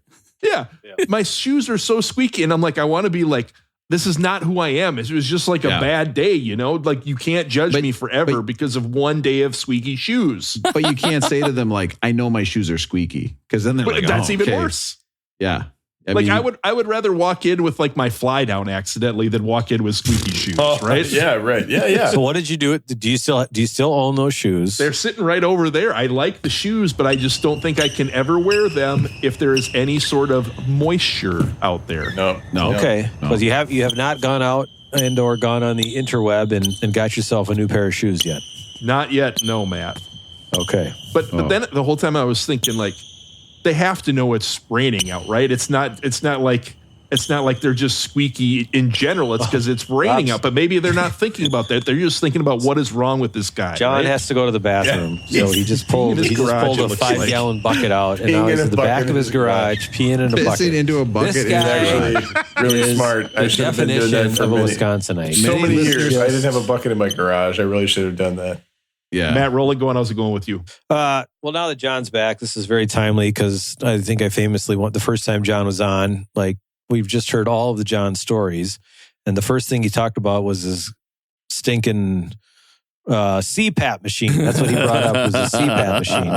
But now that you're on here, I could talk about, I have my own CPAP story. I don't have a CPAP, but I have had to start using cheater glasses when I'm reading the paper on my cell phone. So I've officially moved into old man territory using cheater glasses. I've got the 1.0. You can go all the way up to 4.0 or something like that. I'm not talking about this. So I got 1.0. Just want to let everybody know that it's okay. I'm younger than all of you guys. It's okay to use cheater glasses. It's okay to try it. If you're at a CVS, they've got a nice display and they've got some samples and things, and just try it out next time you're at a drugstore. Oh, it's so sad to hear. You're so much younger than us. It's so sad to hear that you're... I know. We are talking about Discovery by Daft Punk. And so, Daft Punk, it's an album about the discovery. And again, I'm reading this fresh. Did not read this beforehand. It's an album about the discovery part of childhood. Okay. So when you hear all this, just understand that that's what they're talking about. And this whole thing is inspired. If you look at the album cover and the videos, they're all inspired by Japanese anime. And actually the duo collaborated. Chop Squad. Yes. This duo collaborated and made a Secret Star System, the story of the Secret Star System, which was an anime film. And this whole album was a soundtrack to that Japanese anime. So sometimes when you're listening to this, that helps you kind of put this whole album in perspective. Daft Punk are two French musicians. This is the only album of theirs on the whole list. And basically they became big in the 90s. When were they born? Oh gosh, forgot about that. It's important. Birthdays. 1974 and 1975. So not that much older. Okay, makes sense, because I think when they're talking about that, the youthful thing of it, Rob, right? They're talking about the era of 75 to 85 is what I was reading. Yeah, right? And you know what? They probably had French baseball cards, Russell. Oui. I mean, can you imagine the mustaches on those guys? I don't know. What's I'm thinking of that What's joke. A 9 in French? Non. PSA non. Oh, damn, Aaron knew it. I thought I could get by without just... Did you see that confidence though I had? God, God, that was good. Now here in my notes I wrote, in September of 1993, Daft Punk attended a rave at Euro Disney. Now I'm assuming that there's more to those notes that like that's what got them into electronic. That would be crazy, right? If they went to a rave at Euro Disney and then they're like, so they're like 18. That's like they're I mean that. I'm 18 sorry, there, right? Rob, can you do your French accent one more time? Oh, this is so good. I like this electronic music. Are you going to cut out the one that sounded like Arnold? This is so good. They're good. And basically, look at the rat. He's cooking the dinner. His name is Ratatouille. This is also the first Daft Punk album where they're wearing the robot masks famously. And I don't know. I mean, I just don't have that much stuff about this album. Like Daft Punk album I've listened to in my life. Well, we're an hour and 38 in. We might as well play some music. Listen, one more time. I love this song. Great start to the album. But for I think a lot of us, Daft Punk was the first time where electronica really was mainstream, right? Like you saw the videos on MTV. Absolutely. Like, and what's the deal with this music? Are there live instruments on this album, or is it entirely? No. Aaron, I need you to install TikTok. Because if you type in like this song, Daft Punk, and the samples they used, how they got the samples, I'll send it to you guys later. It's so good because they actually are taking samples off albums and then speeding it up and slowing it down and then putting that together. And when you see it analyzed on these TikToks, it's just brilliant. I highly recommend everybody goes out and look it up. Now, my relationship to Daft Punk is I loved Around the World. I loved the video for it, and then I kind of got into them backwards from there. But I've never listened to their album. Me neither. I mean, it's much more organic sounding than I expected. Like there were tracks where I was like, "Is this a real band playing?" I would rather listen to Jamiroquai giving me my take, but it's good. Oh my God, that's a crazy take. You cannot say that so soon.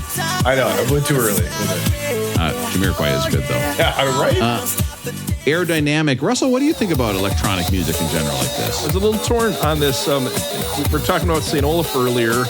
I think I've always had a bit of an aversion to electronic music, and part of it goes back to being at St. Olaf. So St. Olaf is a big music college, and we were there. There was so many very talented musicians, whether they're instruments, singers, whatever.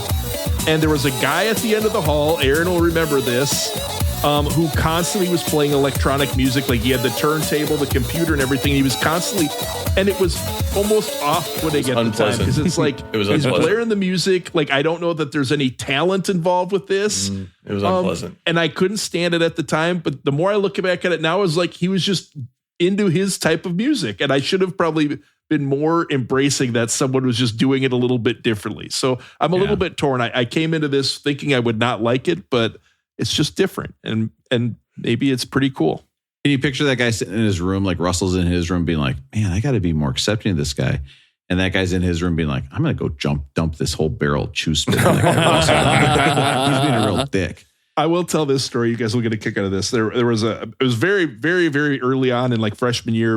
And I remember there was a girl I was talking to, was thinking, oh, maybe this is going somewhere or whatever. And I saw her after a class that it might have been a Friday, no flowers or anything, John, but I was walking with her and she called me the electronic music guy's name. She had us confused. And I was like, this is the low point in the first couple weeks of college. Was that Nick or Luke? Was Nick the electronic music guy? That would be him, yeah. Oh, yeah. Wow. He was a rough personality. I took a day trip with him, took the bus up to Golden Valley with him. One of those hey, we should go to the cities. And then we ended up at Down the Valley Records in Golden Valley, which now I think is fine. But also just you don't want to, you take a day trip to Golden Valley, you're like, what am I doing in Golden Valley? This cannot be a podcast about Golden Valley. It's a great record store. It's a great record store.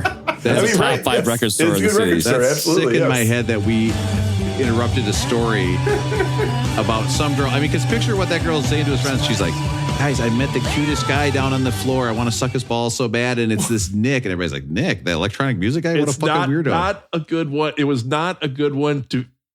It was not a confidence booster to have that be the confusion. This guy would have taken a girl to Golden Valley on a trip. That's the guy that Russell got confused with. I'm commiserating with Russell. I feel his pain. I see. I see. So like west of 100, but north of 394. In the no man's land, right? It's actually right east of 494. Winnetka and 55. Yeah. Like I think it's south of the 694 loop. Yeah. I think it's right south of that city low. where Rob would have taken his date, also known as Pound Town.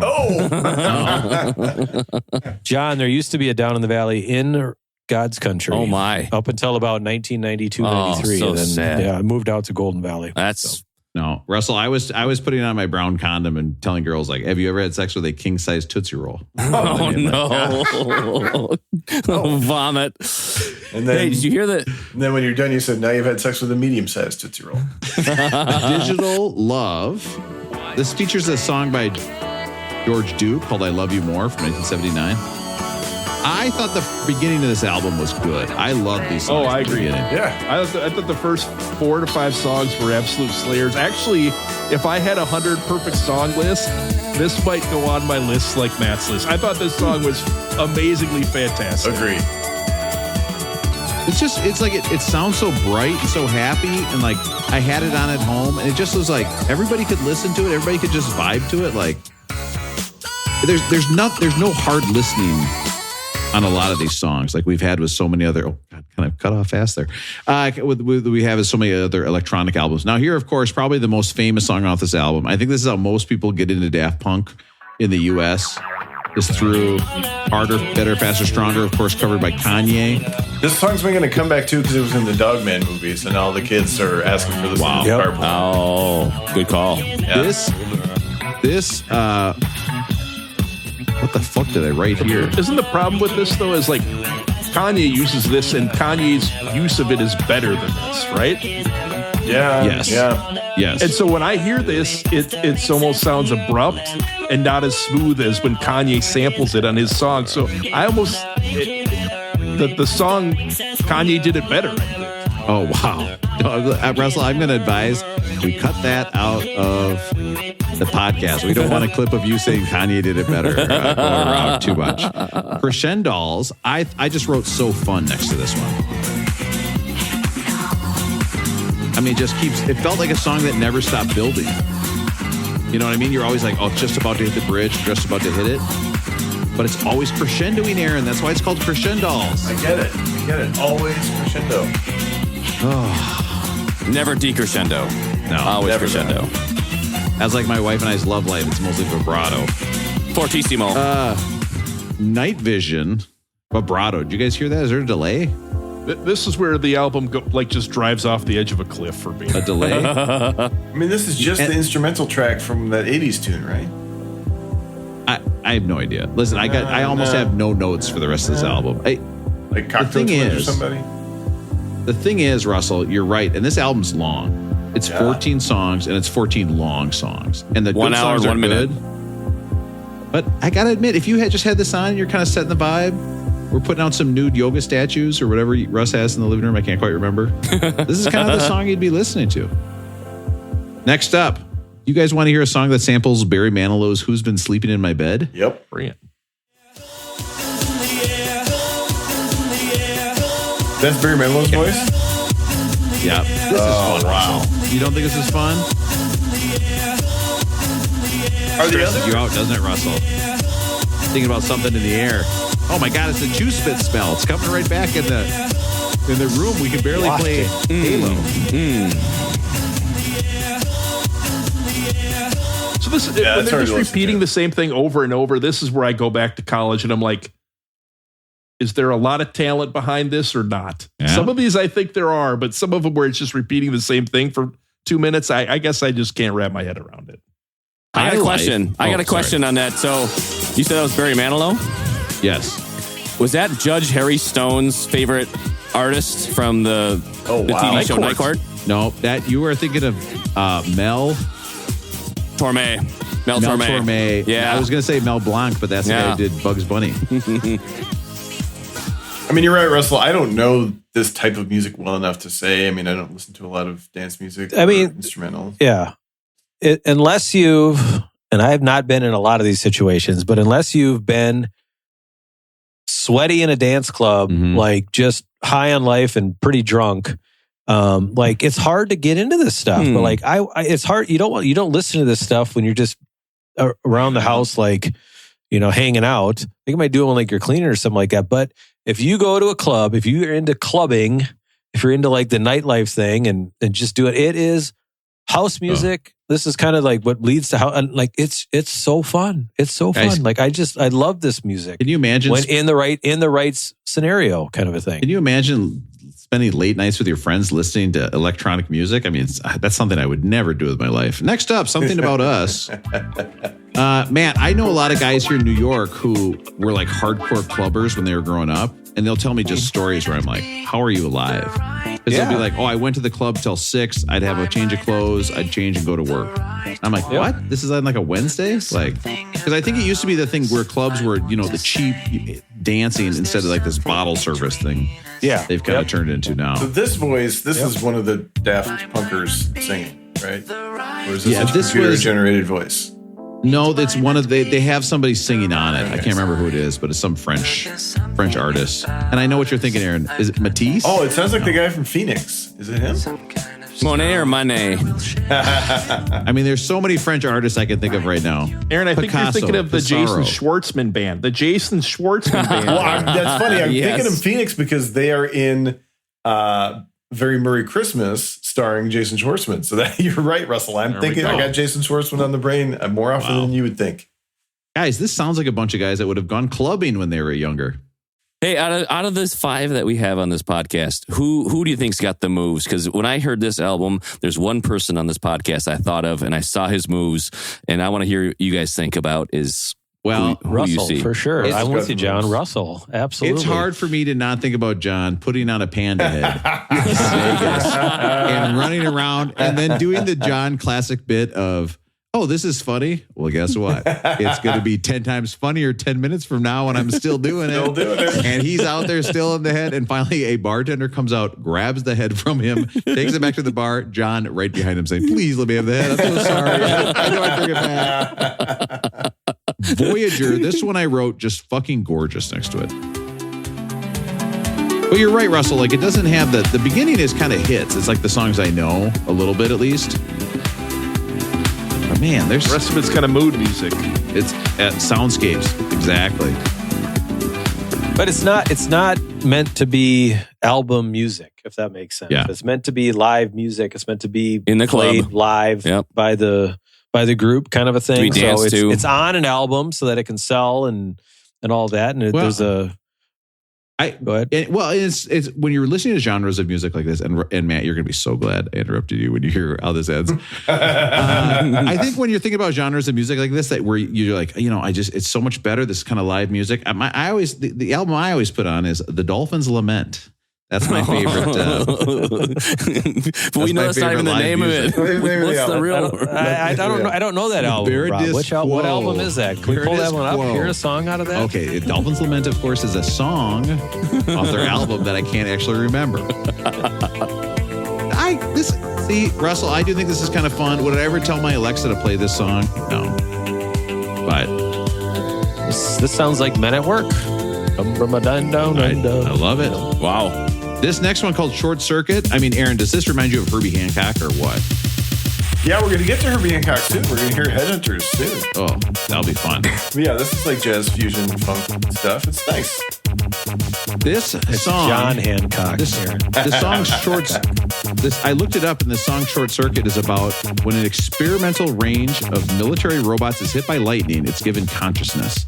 It escapes from the military and befriends a young woman, Stephanie Speck. Its creator, Newton Crosby, is desperate to find it, or the entire project might be scrapped. Johnny Five is alive.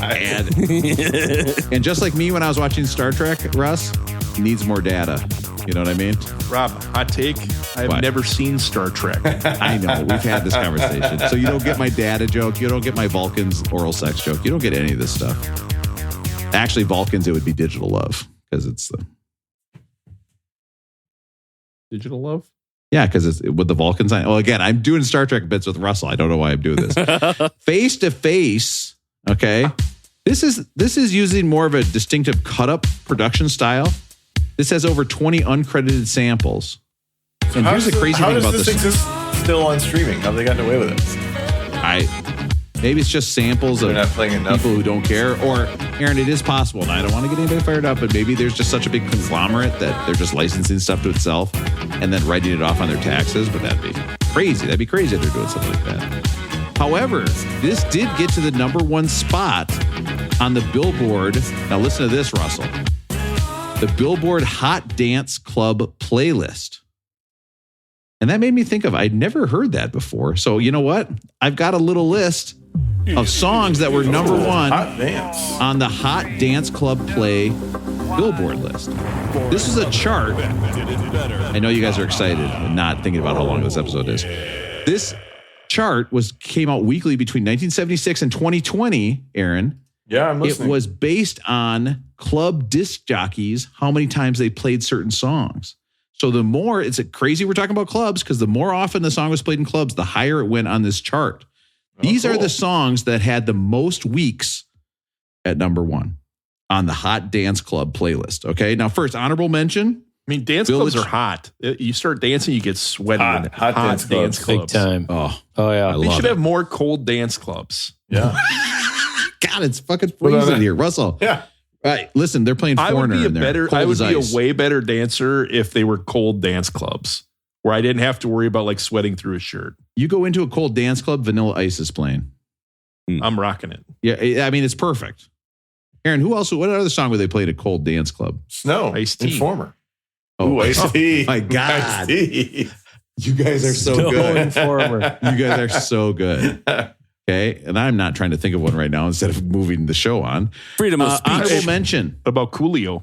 Did you guys know? Oh, nice. Wow. Did you guys know that the Village People have an eponymous song? No. I didn't know that. The Village People have a song called The Village People, and it was the 6th most popular. It spent 7 weeks at number 1. Tied with a lot of these. Listen to this. Oh, no, this is YMCA. They have a song called Village People. Now, listen to this. It's a song that just describes them.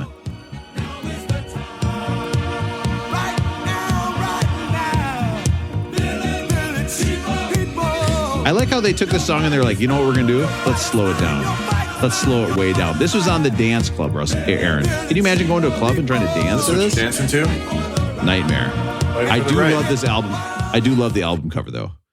It's just a bunch of guys in leather on motorcycles with one Native American chief way in the back. That's fine. Bad Girls. This spent 7 weeks. Listen to the whistles. Oh, yeah. Good one. Ooh, that's a jam. Summer wrote Bad Girls after one of her bandmates was picked up for being, they accused of being a prostitute by the police. Oh. He's like, they thought you were one of those bad girls. Russell, did you ever date any bad girls? Like that went to prison or what? What are we talking about? Russell, if they went to prison, I need to know every detail about their stay. One of the baddest things I ever went out, I think this is the last time we went out, was a lady who, we went to dinner and we went to the West End. That's off of over off 100, over in that area too. South of 394, north of Cedar Lake Road. Yeah. I think south of Golden Mountain. Playing this over there. But so we go to dinner. They're sitting there. I believe I told you guys this once. This was the lady who sent everything back. So everything on her plate that came out got sent back individually. It wasn't one time. It's everything goes back. On the same date, she said there was a car that was parked near the line. So what she did was she turned her car around and backed in right up next to the line so she could get out, but the other person could not get back in their car. Oh, wow. And I was like, cool. I can't go out with this lady again. You were a bad girl. That's a bad girl. Russell's having to tuck his boner in the waistband of his pants. Oh, I love people that do that parking shit. Oh, that's so good. So that spent 7 weeks at the top. Now listen, you thought there were some whistles. There's going to be some more whistles later. In 1978, a song that spent 7 weeks on the top of the Hot Dance chart, Les Freak. Niles Rodgers, of course, on guitar, who later won a Grammy with Daft Punk for Get Lucky. He played guitar on Get Lucky. Oh. This song was about them getting denied access to Studio 54. You know what the song was originally titled? What? Fuck Off. They sang it as Fuck Off. Oh, that's nice. I like that. This song fucking rocks. Then, guys, what song spent more than Le Freak on the Hot Dance Club charts? Got to be Zombie Nation. It's Chic again with the song Dance, Dance, Dance, Yowza, Yowza. Listen to these whistles. No. You know what it was? I know what I wanted to show you guys with this song. I need to show you, and I know it's going long, and I'm so sorry, but check. You got to see the album cover of this. Look at the album cover. Nice. It's just two women with whistles in their mouths looking at you. It's one of the hottest things I've ever seen in my entire life. Can you imagine if they were like walking towards you and all you had was a video of them walking towards you? Rob's TikTok is just completely blowing whistles at him now. Walking toward him. I mean, if they're making me climb a rope, Russell, I'm going right up that bad boy. You know what I mean? What was your, do you guys have any gym memories, like traumatic gym memories? Rope was one for me, for sure. The pegboard, where you had to like stab the pegboard. Oh my God, like that movie. I got thrown out of gym class once during bowling because we broke a bowling ball in half, and then my mom was volunteering at school that day. Okay. So I got thrown out of gym class and walked straight into my mom. I have to, just give me a second here. I've got to do this. I had to stop the music. Aaron, what the hell are you talking about? When you're talking about bowling during gym class, what kind of messed up shit is this? We did bowling in the... We bowled during gym class. Of course we did. Yeah. Oh, take it back, the guy not bowling? Oh, Rob. Rob's an individual. All of a sudden. Rob's social circle was probably playing polo instead. Yeah, right. Yeah. Say, didn't you guys ever play paddle tennis? I don't know. Like what? That's not kidding. The country club did have a paddle tennis court. So you guys all went bowling during gym? Yeah. Yeah, in high school, we got on a bus. Learned how to score. Figured out how to score. They taught you how to keep the actual score on paper. Oh my God, I'm so jealous. Taught you terms like Brooklyn side. We had like a whole gym class that was bowling. That's what you did every day there. I told the story before, but my gym memory is when I had to go swimming and they made us wear Speedos. Right. Yeah. So I had to wear a red Speedo. So it was, and I had a friend who found out that I have very sensitive skin. So every day he would 5-star me, which involves slapping me as hard as you possibly can so you can see your hand mark on my back. And he thought it was very funny. It was pretty funny. In retrospect, I should have pounded his skull to dust. He's now an ER doctor. Just to let you know, that guy is now an ER doctor, just in case you're wondering. Next up on the list, and again, I'm so sorry, but we can't stop the list once it's started. You know what I mean? It stings. If you try to start the list, it could actually do a lot of medical damage. Sometimes you need to finish the list. Change, this has 9 weeks. This is the second most longest on the club. This is Change, A Lover's Holiday. I've never heard this song in my life. Ooh, I like it though. It's good though. This is Italian-American post-disco group. Was formed by two businessmen, Aaron. This is literally like businessmen being like, people love disco, we're going to do it. Mamma Mia. This song is a spicy meatball. And then, of course, blowing that out of the water, 11 weeks on the Hot Dance Club charts. Oh, this blew them all out of the water. That's right. Can you imagine going to a club and hearing this song, like when it first came out? It'd be fucking awesome. Yeah. They're probably like extended dance mixes or something, right? Be great. And guys, that's the top number of weeks that the song spent on the Hot Club Dance chart. Great list. Great list. So how long was this album up there, or this song up there? This song was up there for... Oh, it just made the top of the list. I'd never heard of it before. But it's a totally different type of music than all the disco ones you just played. So it's kind of a cool accomplishment, right? It's true. Yeah, totally it. And then finally, a song about my dong I wrote. It's too long. And after what I said earlier about a guy with a long penis never saying it, it feels kind of like this was a strange way to end the album, but kind of fun. All right, folks, that's it for Daft Punk Discovery. Guys, let's get into the very popular and very patented rating system. And now it's time for everybody's favorite part of the show because it's the end. The patented and very popular Beck Did It Better. This album is from 2001. But is it a... Don't say Space Odyssey, Rob. Don't say it. but will this take the face out of me? Nailed it. Where is this? Does this belong at 236 on the list? Okay, if it does, that would be a rolling well-toned. It's perfect on the list. You know what? This belongs right before. You know what's worse than this? Willie Nelson. You know what's better than this? Metallica. This list makes sense. It's not slowly driving me insane. Or do you think this album should be lower on the list, aka a higher number? That would be a rolling groan. You don't think this album belongs so high up on the list? Of course, a lower number. Hold on, we got to get John doing his groan, so you can put that to the list too. Ready? Hold on. Oh, that's a nice one. Damn, that was throaty. That was a groan. Whoa, very throaty. Yeah, I know what I do if I had a time machine. It's very guttural. If I had a time machine, literally top 3 would be seeing John spill that juice spit again. If that happened and I looked down the hall and saw older me like standing there going like this, I'd be like, yep, I get it. The time machine is like smoke rivets, but the smoke is actually not smoke. It's the dust from that extinguisher spraying all over. Oh, that's right. It's there. Yep. Younger me looks at older me and says, there's a guy that'll never have to have a blood pressure monitor by his computer. Or is this album a rolling boned? Okay. Should it have gotten higher on the list? Hey, this is Daft Punk. This is electronic music. This is how it was everybody's introduction. Yeah, I don't know, guys. I can't imagine anybody's going to say that. So I'm just going to stop saying that right now. What do we think? Matt, rolling well-toned, rolling boned, or rolling groan? Discovery, Daft Punk. You know, as we go through this journey, I'm often a hypocrite. I talk out of both sides of my mouth. You know, I don't like the albums that like lead to genres opening up for people and things like that. Like I've said it before, like I understand why something was on the list because it led to X, Y, and Z 5-10 years later, things like that. Well, now I'm going to go the opposite. Like this one, I mean, One More Time, I think of that one as a more popular song than Harder, Better, Faster, Stronger kind of a deal.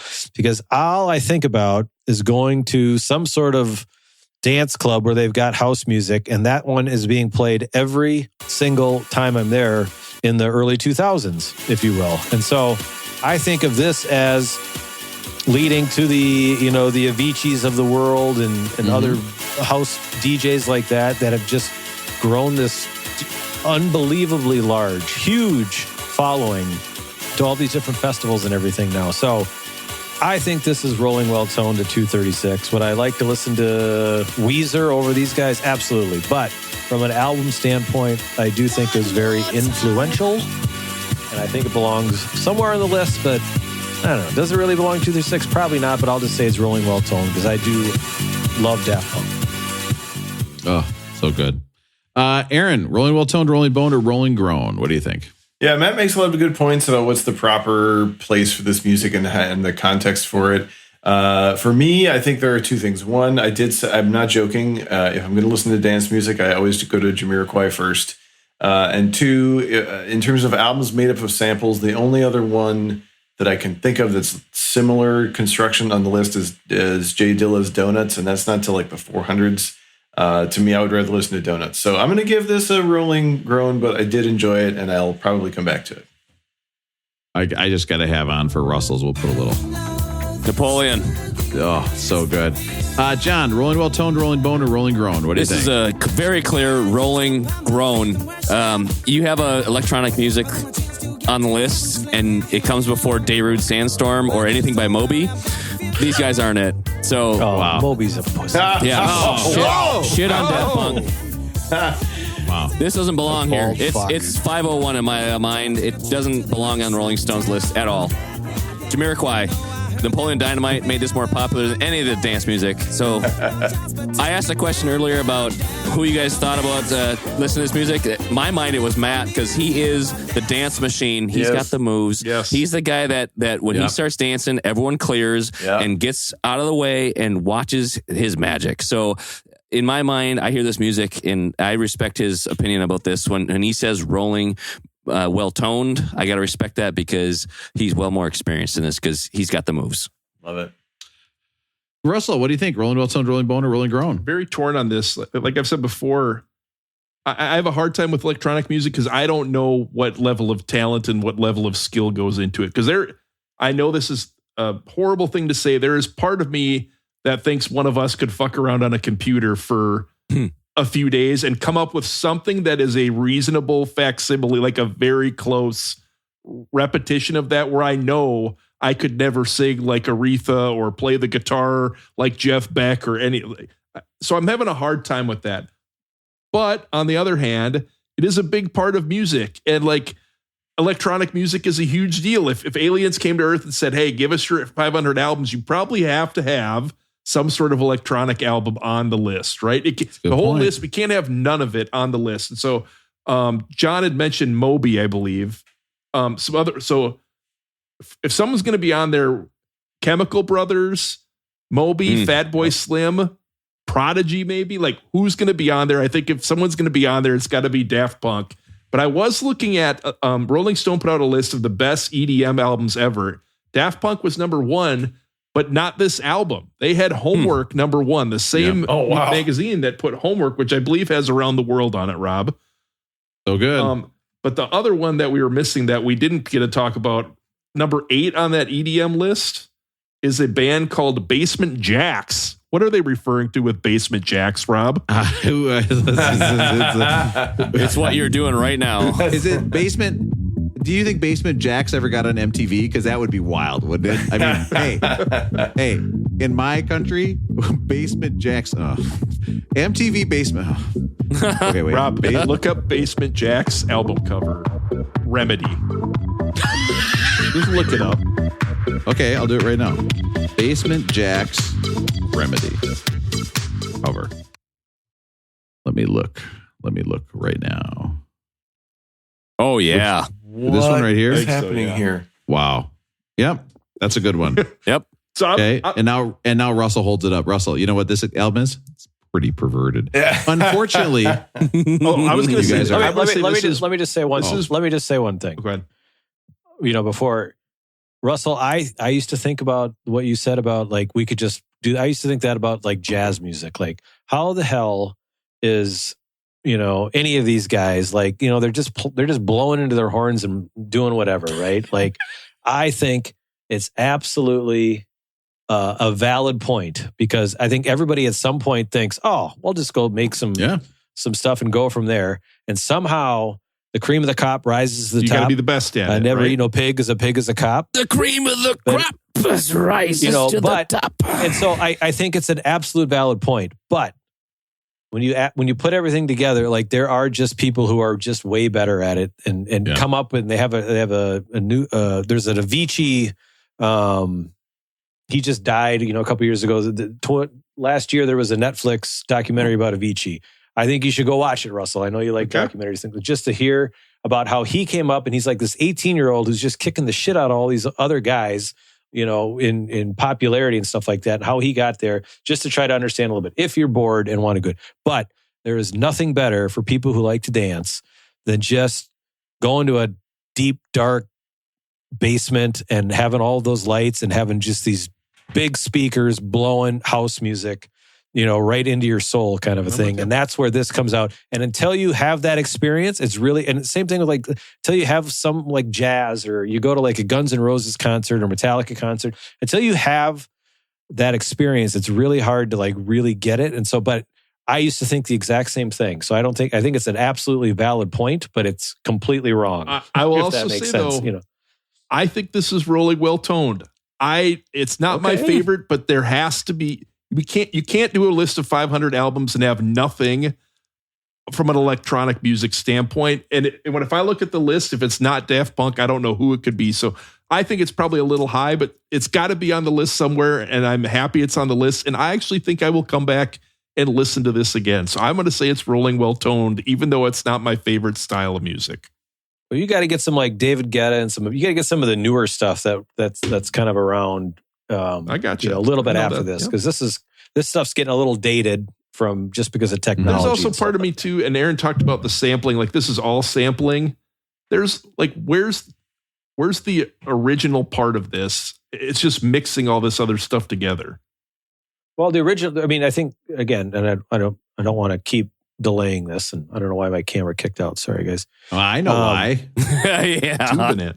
Yeah. Oh, hey. But where it all comes from is you have an album playing in a dance club. And how do you improve on that album in the dance club is you put, you roll right into the next one. Well, then you go back and forth and now you've got 2 songs playing together and, and it's building on top of each other to what it is today where, it's just like rap back in the early 80s using all the sampling. And how do you've got these awesome beats and now you're just changing the lyrics that are over them, things like that. So it's just it's an evolution of over time and it just turns into what it is today.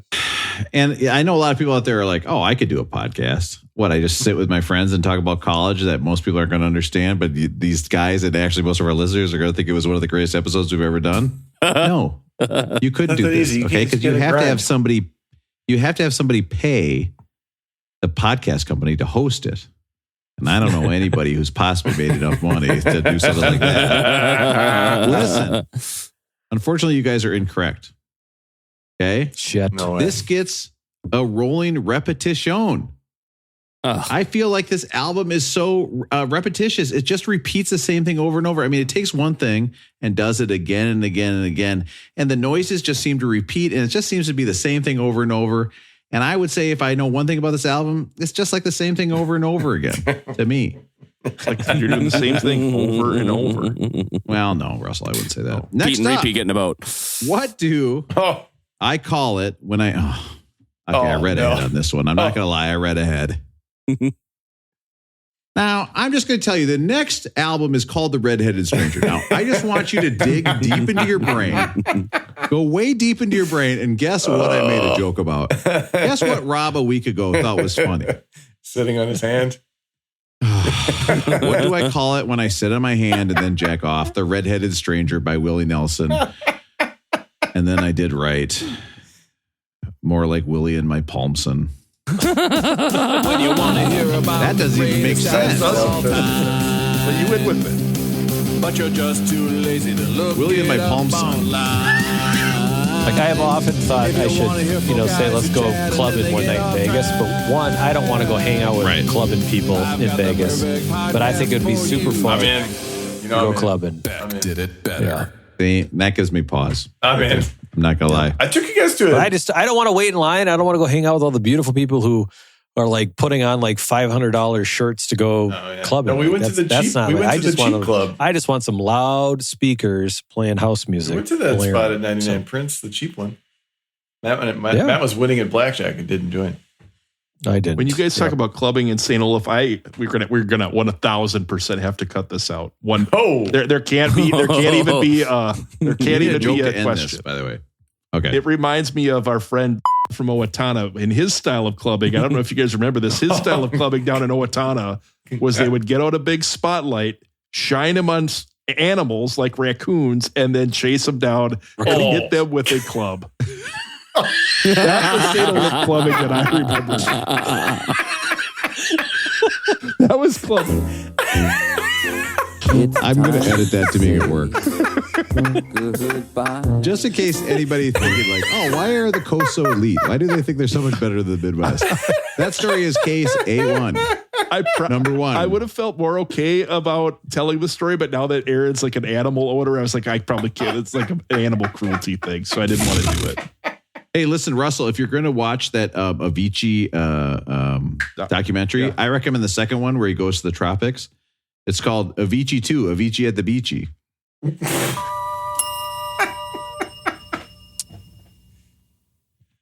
Oh my God. Well, that ended on a high note.